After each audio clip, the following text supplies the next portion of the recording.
சூரியநாதம் தொடர் 14. சூரியநாத முடிவு நிர்வாணமேனி 9 கூறியது. தமிழ் எழுத்து ஒலிக்கும் நாடின் நரம்புகள் செயலை வைத்து அகத்தின் செயலை அசைத்து குலுக்கி பிரித்து நெறித்து 18 சித்துக்களை 8ஆக்கி அஷ்ட சித்துக்களில் உடலை திரு தமிழ் ஆக்கி விளையாடி உடலுக்குள் திருத்தமிழ் உடல் செந்தமிழ் உடல் முத்தமிழ் உடல் செந்திலன் குடிபுகுந்த சித்தாசான் வேலிமலை அரசர்க்கே எல்லா புகழ். சித்தர்களில் தக்கலை நூர் முகமது மஸ்தான் சாஹிப் ஆசானும் அவனே அல்லாவும் அவனே என்பது கூறுவது நிர்வாண ஷட்கம். கம் அகம் ஷட் குண்டலினி விளையாட்டு ஆண்குறி மூத்திரம் சுக்லம் பாய்ச்சும் போது உள்ள துடிப்பு. அந்த கூர்ப்பு சக்தி நெற்றியில் 3ஆம் கண் திறப்பதில் அங்கு தொலி மட்டு இருக்கும்.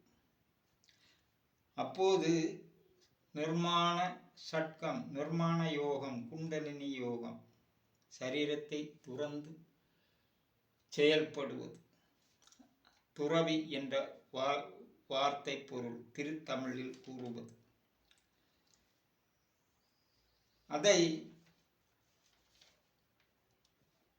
தமிழ் சூரியநாதம் 1ஆம் குறிப்பில் அகத்தியர் 4 வரியில் கூறியது. அதில் இங்கே 3ஆம் வரி பொருள். அதில் மகத்துவம் என்ற வார்த்தை இங்கு வருவது.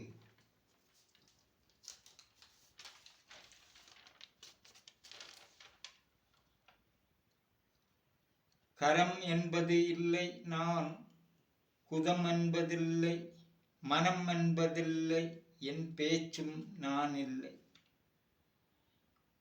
அப்போது நான் என்பது அந்த உடல். கரம் என்றால் என்ன? இன்று பூமிக்கு கரம் அடைப்பது கிடையாது, கரம் கை கொடுப்பது கிடையாது. அப்போது பட்டினத்து சித்தர் திருவெண்காடு 133ஆம் குறிப்பில் சொல்வது திரு உயர்ந்த காட்சி.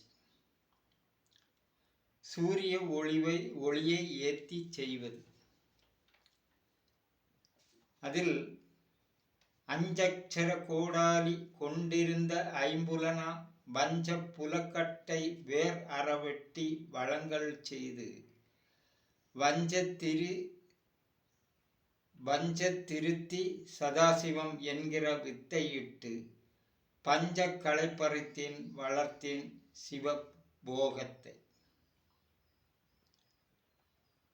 பஞ்சகரம் பஞ்ச என்றால் பஞ்சபூதத்தில் விளைவதை உண்பது உடலில் அகத்தில்.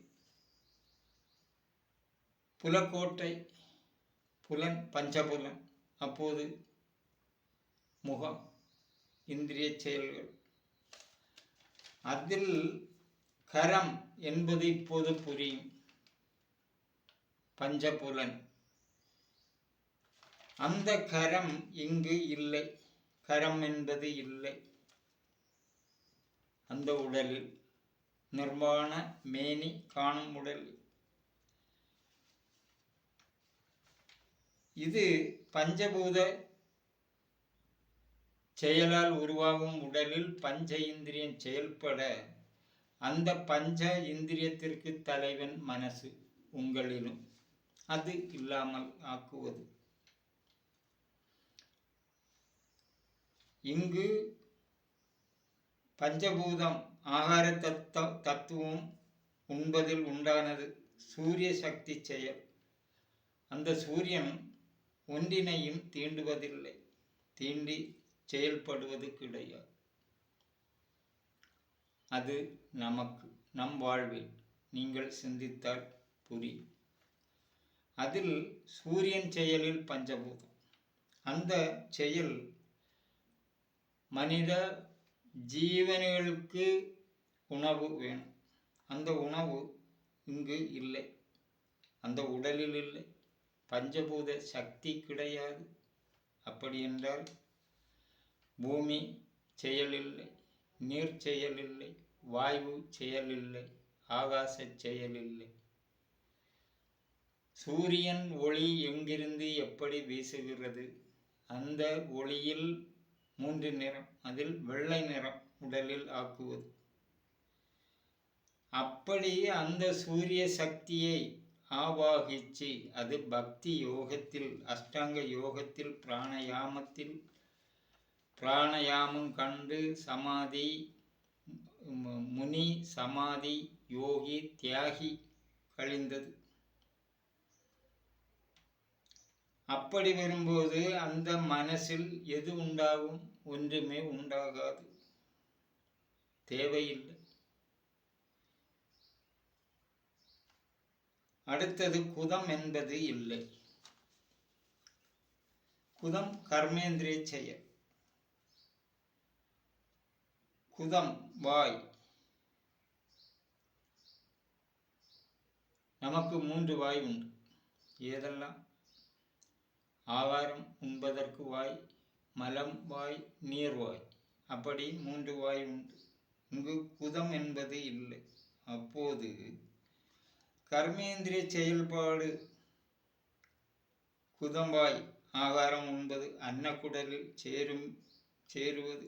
அங்கு பிராணயாமம் செய்து வயிற்றில் நிறுத்தி கும்பகமாக்கி 64 மாத்திரை நேர கணக்கில் நிறுத்துவதில் ஆகாரம் ஒழிவாக்கி வந்ததில் நந்தவனம், மலவாயிற்கு மலம் போகும் நிலை இல்லை. அப்போது நந்தவனம் என்றால் வயிற்றில் நந்தவனம், அறிவு, அந்தம் அறிவு. 6 அட்சர தலைவன் நமசிவாயில் வருகிற மலக்குடல் சக்தி. நந்தவனம் அறிவின் வனம். வனம் என்பது காட்டில் விளைவது உண்பது. அது விளைந்தால் அறிவு நமக்கு கிடைக்குமா? கிடைக்காது. அது ஆகாரமாக வேண்டும். அப்போது அங்கு அந்த நந்தம் அறிவு, மீண்டும் நந்தவனம் அறிவின் வனம். அந்த ஆகாரம் இங்கு கிடையாது. உடல் சத்திலிருந்து அறிவிலிருந்து அறிவு நேடி வந்தது, பொருள் கண்டது. இந்த அறிவு பக்தி அறிவு. பக்தி அறிவு என்பது உடல் அஷ்டாங்க யோக செயல் உடலில் நடப்பது. அந்த பக்தி உடலெங்கு. அப்போது ஆகாரம் இல்லை, எதுவும் கிடையாது. உடலும் சூரியன் ஒளியும், இந்த 2மே உள்ளது. அப்போது மனம் என்பது இல்லை. மனசு சுவாசம் இழுப்பதில் சூடு, இதில் நீர் அருந்துதலில் உருவாகும் உடல் நாயகன் மனசு. இந்த செயல்படுவதற்கு உடலில் ஒரு சக்தியும் இல்லை, எல்லாம் போச்சு. பாவி மகன் பக்தி மகன் ஆனதினால் இங்கு தேவையில்லை. பக்தி என்பது ஒரு இன்று நீங்கள் கும்பிடும்போது பக்தி என்பது எது? மனசு, உங்கள் மனசு. அந்த மனசு அது வேறு ஒரு சிந்தையும் இல்லாமல் அதை எப்போதும் நினை என்று தமிழ் கிரந்தங்களில் பார்க்கலாம். அந்த சொல் 24 மணிக்கூர். ஒரு வருடம் எத்தனை மணிக்கூர் என்று பாருங்கள், எத்தனை நிமிஷம், செகண்டு, இதெல்லாம் பார்த்தால் புரியும். அப்படி வேறு எந்த ஒரு சிந்தையும் இல்லாமல் சூரியனை மட்டும், அதன் தத்துவத்தை நேடி அதன் பொருள் கண்டு வருவது. மனம் என்பது இல்லை. அப்போது மனசு இங்கு இல்லை. மனசு உலகத்தில் உள்ளவர்க்கு செயல் கிடையாது. அந்த மனசு அந்த உடலில் பக்தி காண்பது. இப்படி வருவது அன்று மனசு காடு மலைகளில் போயிருப்பது. அங்கு காடுகளில் பாறைகளில் அன்று கல் கோவில்கள் இருந்ததில் ஆள் நடமாட்டம் இல்லை, கொடிய விலங்குகள். எடுத்துக்காட்டு கூறுவது என் அறிவில் இன்று கூற, கன்னியாகுமரியில் மருத்துவாள் மலை உள்ளது, அங்கு குகை உள்ளது. இன்றும் அங்கு செல்வர் அரும்பாடுபடுவது யூடியூபுகளில் நீங்கள் கண்டிருப்பது. இது 700 வருடங்களுக்கு முன்பு எப்படி இருக்கும் என்பது 2025 140 கோடி ஜனங்கள். 700 வருடம் முன்பு இவர்கள் மனிதர்கள் அன்று எத்தனை பேர் இருப்பார்கள் என்று சிந்தியுங்கள். இந்தியாவில் அப்படி வரும்போது கல் கோவில்கள் எதற்காக உண்டானது? அந்த கல் கோவில்கள் அனைத்தும் காடு மலைகளில் உள்ளது. இன்று மனிதன் வீடு கட்டி குடியிருப்பதன் மூலம் அங்கு வீடுகள் நிறைந்துள்ளது. அது கல் கோவில்கள் இல்லை, கல் கொண்டு கட்டியது கிடையாது. புரியுங்கள். பக்தி என்பது மனசு. அந்த மனசு காண்பதை கூறுவது உடல். உடல் சக்தி 96 தத்துவம். அதன் பொருளை இங்கு கூறுவது.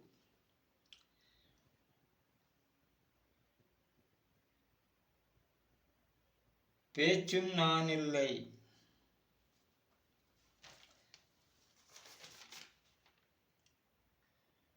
என் பேச்சும் நான் இல்லை. இப்போ நாம் பேசுவது இன்று உலகத்தில் உயிர் இருக்கும் செயலில் நாம் பேசுவது. அங்கு பேச்சு இல்லை. அப்போது அதன் பொருள் எதுவாக வேண்டும்? வாயை அடைத்தால் போதுமா? கிடையாது. அப்படி இருக்க வேண்டுமா? உட்கார்ந்து நாம் எத்தனை மணிக்கூர் இருப்போம்? இருக்க முடியாது.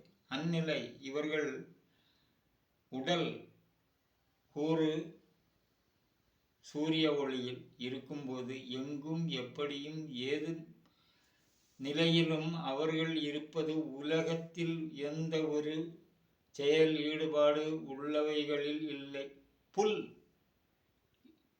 புல்லில் கூடி அவர்களுக்கு செயல்பாடு இல்லை. அப்படி இருக்கும்போது அவருக்கு எந்த பேச்சு பேச வேண்டும்? பேச தேவையில்லை. இங்கு கூறுவது உடல் தத்துவங்களில் அஷ்டாங்க யோகம் 8 அங்கம். அது பேச்சிற்கு உரியது. தொல்காப்பியம் கூறுகிறது, எழுத்ததிகாரம் படித்தவர்களுக்கு அந்நிலையில் புரிந்தால் புரியும். 8 அங்க பேச்சின் உடல் உறுப்புகள். அதை எழுத்தொலியால் புரிதல் வேண்டும். இப்படி கூறுவதில் இவர்களுக்கு நம்மை போன்று உடலில் ஆடம்பர செயல் இல்லை, குழி இல்லை, தேவாரம் இல்லை, ஆகாரம் இல்லை, சுவாசம் இல்லை, எதுவுமே இல்லை. இந்த நிலையில் நீங்கள் புறாமலை நாகமலையில் குடியிருந்தவர்கள் 18 ஆண்டுகள் சருகுவை உண்டு வேறு எதுவும் அருந்தாமல் இருந்தவர்கள் நீங்கள் படித்ததில் உண்டு. அந்நிலை வர வேண்டுமென்றால் என்ன செய்ய வேண்டும்? அவர்கள் அந்த மலையில் தனியாக போய் வசித்தவர்கள். இப்படி வரும்போது அதை சிந்தித்தால் உங்களுக்கு அஷ்டாங்க யோக செயல் புரிய வேண்டும். இப்படி கூறுவதில் அப்படி வரும்போது எழுத்துக்கள் ஒலி தெரிந்தாக வேண்டும். இப்படி கூற மீண்டும் சப்ஸ்கிரைப் செய்யுங்கள். உங்கள் ஆதரவு இருந்தால் மட்டுமே உங்களுக்கும் அரிய கதைகள் புரிய முடியும். நீங்கள் கேட்டால் போதாது, உங்கள் நண்பர்களுடன் இதை ஒரு 10 நிமிட நேரம் பங்கு வையுங்கள். அப்போது ஒருவர் மனசின் ஆழச்செயல் மற்றொருவரில் புரிய கூடும்.